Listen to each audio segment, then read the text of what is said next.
today's a little different. We've been asked to partner up and collaborate with another group of great creators. So first we want to say thank you guys for inviting us this month as your guest. Wayward Waggs, our Everyday Getaway, Brazen Brits, the Roadsmiths, Happy Place Diaries. We're honored. We'll have their links in our description and comments with everything else if you want to check them out. If you guys are new here, welcome aboard. We're glad you guys took some time out of your week to join us for this video. We are Cody and Angela. We've been on the road for a little over 2 years, full-time in our Grand Design Reflection.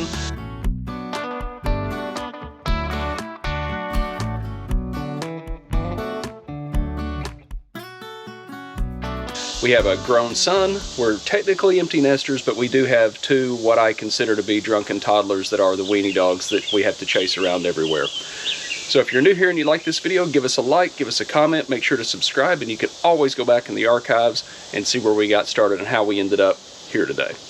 For our regular viewers, I know it's a little bit weird that we're putting out a video on Wednesday, but don't worry, we'll be right back to our normal schedule, normal format on the next video, launching this coming Saturday and every Tuesday and Saturday after that. You're probably wondering where we're at, what we've been up to, and how exactly we got here. Don't worry, we have a series of videos about the very challenging travel days that it took to get to where we are now, so stay tuned. Oh my goodness, I'm on the brink. Some days, it's just not your day. Cody and I decided on 6 items. We tried to make it cost-effective, simple, and small. If you guys watch us at all, you know we love camping in the South, in the heat, and we're always trying to find creative ways to beat the heat. We generally like to take our dogs with us on adventures, but we can't always do that. Sometimes it's too hot, sometimes it's a park that doesn't allow pets, and we have to leave them behind, even when we don't want to, and for that, we love and trust these little GoVee temperature sensors. We used to use Waggle, and we think that's a great program. However, the annual fees got really expensive, and since we always have Wi-Fi because we work on the road, we can trust these GoVee sensors. I've had this one. This is my first one. It's a little bit beat up, but we've had this one for well over a year, and we just now changed the AA batteries for the first time. And I know the last time we looked, to get the Waggle and a year's membership and their subscription service, it was going to be like $500. Depending on how many of these you buy, you can buy multi-packs. They're between $30 and $50. Don't quote me on that. Prices change rapidly, so we'll put a link down in the description. But these things are great, and there's no monthly fee. As long as you have a static Wi-Fi connection, you can see what's going on and get the same kind of alerts you would with Waggle anywhere in the world, as long as you have internet. I have this one that I set inside the living room when we're gone for the dogs. I also have one in the front base so we can monitor our battery temperature for our lithium battery.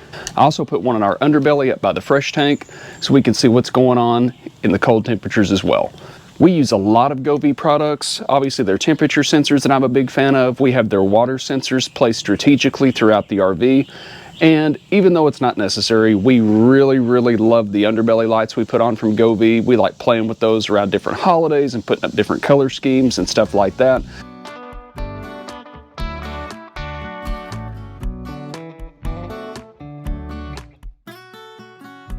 Not a necessary gadget, but it's a fun one, and it all integrates into one app to where we can see what's going on with everything, control our lights, get water sensor alerts, temperature alerts. So I'm a really big fan of pretty much everything GoVee makes, but especially these items.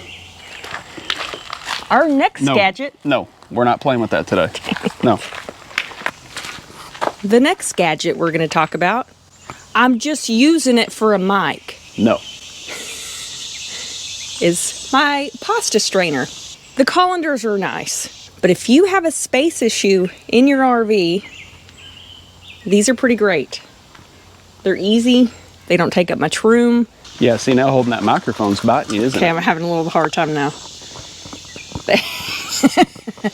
They flip on really easy. Let me swing in for the assist here. That pan is way too small for a demo. They just clip on like this. And bloop. I do use this on my skillets too. It gets a little trickier with the big ones. Not making a mess, but this thing has been really handy. I've had it for a long time, and it's pretty cheap. So if you're looking for a space saver, may check that out. We move our RV an average of about once a week. We really don't stay in one place too long, and we definitely don't let moss grow on our tires.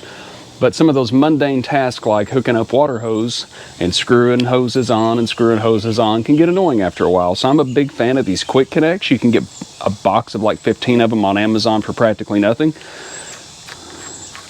They screw on just like this. They make life nice and easy. So when I get somewhere, I can roll out my hoses and just hook everything up nice and easy like that. And for bonus points, I use one of these shut-off valves with the quick connects on it. I put this right on the outside of my water softener, so when we get ready to leave the rig for a little while, I just shut the water off right at the back of the rig. We don't have to think about walking all the way over there to wherever the spigot is. We can just turn it off right at the water softener. And if something leaks between the water softener and the hydrant, that stinks, but at least it's not coming inside of the rig. This all hooks up nice and easy. I keep a box of these on hand. They make my life a lot easier on setup and teardown. My next one is another kitchen item, and I've mentioned this one before, and I picked the grossest, dirtiest, nastiest one that I could find. But the point is, this isn't on my counters. We put this on the counter where I cook, prepare food, where our coffee pot is, all those things that drip and stain and get sticky. This thing protects it. It wipes right off, and they stick. They're not sticky, but they do stick to the counter from a suction, so we don't ever move them. I clean them, I leave them. In our very first rig, we had scratches all over that solid surface. It was crazy when the light would hit it. We couldn't believe, and that was us thinking that we were being really careful. So this has kind of protected some of that in some of the higher traffic areas. Something I really like to use and I found comes in really handy traveling full time are these cheap lashing straps from Amazon. You can get a bundle of these for under 20 bucks on Amazon. I use them for things like cinching up our chairs, just to get our camp chairs a little bit tighter, because we all know space is a big issue. You can use them for just about anything, and what I like about them is they're cheap enough, you can cut them to fit. I had a problem with my little mini fridge popping open in transit, so I took one, cut it off short, and when I get ready to travel, I just pull it tight. Keeps my fridge door from coming open in transit, stops all that mess to clean up when you get there. I've used them to hold our honey wagons on, help secure our bikes. There's really no limit to what you can do with these things, and it's just a cheap little hack to help you keep everything neat and tidy and bundled together. We use the heck out of these silicone twist ties. We've used the expensive ones. We've used the cheap ones. Use a lot of the cheap ones. We use them inside, outside.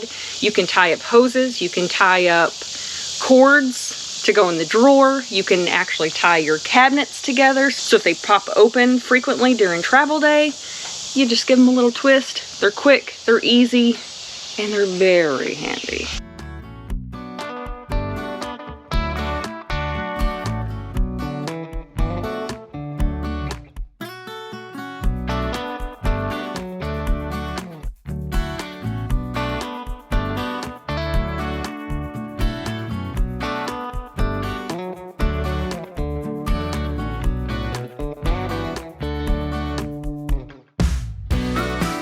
And I use those too outside, especially for things like the Starlink cable and different extension cords and stuff like that. I have the little cord that comes off the back of the pellet grill.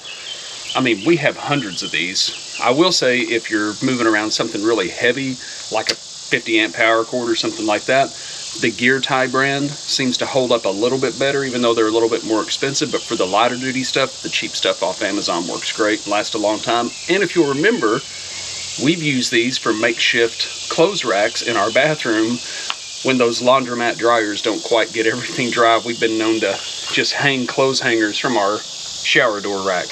Very using true. Those. Because you can shape them. Yeah, you kind of take the shower, go over the shower rack and then hang your clothes on it to dry. I'm surprised you didn't think of that. We've done that. Well, it's probably a bad memory for you. So thanks again to the other creators that invited us to tag along on this video and be a part of this. This was fun. This was a lot of fun. The 6 gadgets we showed you are far from all-encompassing, and we're always trying new stuff. So make sure you hit that subscribe button and come back so you can see what other stuff we try on the road. And if there's something you can't live without, let us know in the comments. We may check that out too. Very true. Thanks for spending your time with us, and we'll catch you next time. Bye, guys. So we want to say a quick thank you. That sounded terrible. I suck at YouTube. Thanks again. So if they pop open frequently in traffic, so if they pop open frequently. So when we're camping in the cold weather, we can keep an eye out. I also put one in our underbelly. I can't talk today. How do you feel about the beef flavor versus the chicken? Do you think you can tell a difference? And try it again. How about you, ma'am? How do you feel about it? We put this on the counter where our coffee pot. It's a nice little handy tool. It'll probably stick to the side of the rig if you wanted to do it as a demo. They don't have sticky on them, but they stick. Want to try it? So maybe flat surfaces work better. Oh wait, wrong side.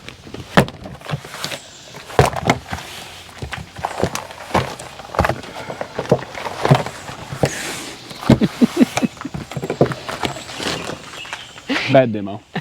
We'll use an overlay. Bad demo. They work a lot better on countertops. Okay. So maybe flat surfaces work better. Yeah, flat surfaces definitely work better.